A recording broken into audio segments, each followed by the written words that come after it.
এটা কোন দেশ? আর্জেন্টিনা। আর্জেন্টিনা? হুম, আর্জেন্টিনা। দাদু, আর্জেন্টিনা সম্পর্কে আমাকে কিছু বলো না।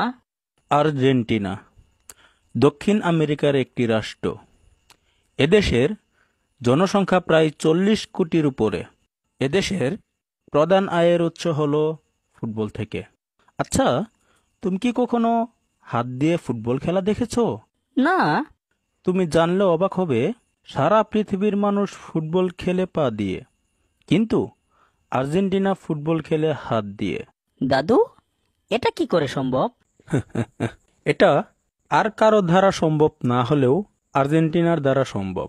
কারণ এক সময় তাদের দাদা হাত দিয়ে গোল করেছে, তাদের বাবাও হাত দিয়ে ফুটবল খেলেছে, এখন তার ছেলেরাও হাত দিয়ে ফুটবল খেলবে। এটাই স্বাভাবিক না? আচ্ছা ধরো, আমি এখন রাজা আছি, তোমার বাবাও আমার পরে রাজা হবে। এখন তুমি কি চাইবে না এরপর তুমি রাজা হতে? হুম, দাদা অবশ্যই চাইবো, কারণ বাপ দাদার ঐতিহ্য তো আর ভুলতে পারবো না। হ্যাঁ নাতি, তুমি বুঝতে পেরেছো। কিন্তু বাংলাদেশে কিছু অবুঝ পোলাপান আছে, তারা এই ভিডিওতে হুদাই হুদাই হা হা রিয়েক্ট দিবে।